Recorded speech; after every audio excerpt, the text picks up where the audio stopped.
ఒక్క నిమిషం అన్న.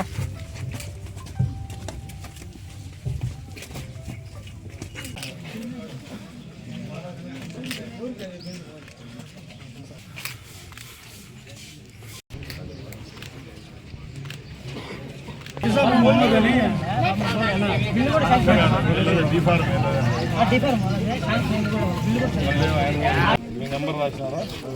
నేను చెప్తా.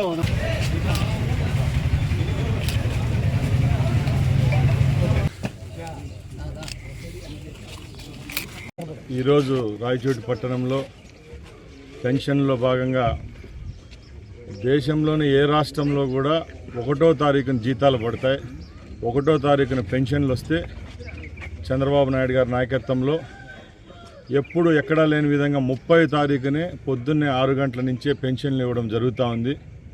కూటమి ప్రభుత్వం ఏర్పాటైన తర్వాత దిగ్విజయంగా 99.4% పెన్షన్లు ఇచ్చిన ఘనత కూడా చంద్రబాబు నాయుడు గారికే దక్కింది.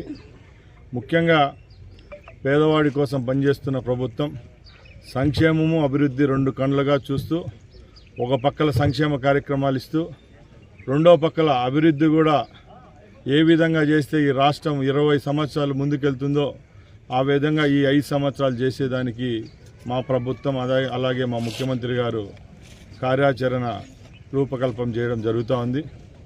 ముఖ్యంగా గత 5 సంవత్సరాల్లో కేవలం సంక్షేమ పథకాలు ఇవ్వడం జరిగింది. అవి కూడా ఏదో ఒక పార్టీ వారికే దక్కేటివి.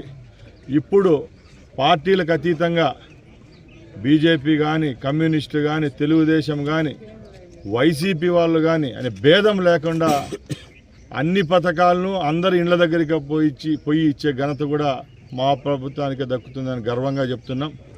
ముఖ్యంగా మన రాయచోటి విషయానికి వస్తే గత 3 సంవత్సరాల ముందు జిల్లా కేంద్రంగా రాయచోటిని ప్రకటించడం జరిగింది. ఆ తర్వాత రాయచోట్లో ఎక్కడా ఏ విధమైన అభివృద్ధి జరగలేదు. ఈ 5 సంవత్సరాల్లో రాయచోటి పట్టణానికైతేనేం అలాగే చుట్టుపక్కల ఉన్న 6 మండలాలకు ముందు ఎన్నికల వాగ్దానంగా ఏవైతే ఇచ్చామో తాగునీరు విషయంలో, సాగునీరు విషయంలో, అలాగే మున్సిపాలిటీలో నిజమైన లబ్ధిదారులు ఈ రోజుకి కూడా మైనార్టీ సోదరులు చాలామందికి ఇండ్లు లేవు.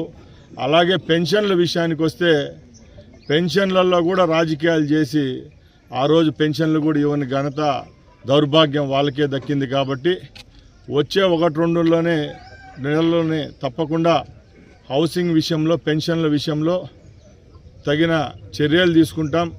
నిజంగా ఎవరైతే లబ్ధిదారులు ఉన్నారో వాళ్ళందరికీ వచ్చే 6-7 నెలల్లోనే ఇండ్లు, పెన్షన్లు దక్కే విధంగా చర్యలు తీసుకుంటామని గర్వంగా తెలియజేసుకుంటున్నా. జై హింద్. గత 5 సంవత్సరాల్లో 1వ తారీఖున పెన్షన్ తీసుకోకపోతే ఆ పెన్షన్లే క్యాన్సిల్ చేసే పరిస్థితి అప్పుడు ఉండింది.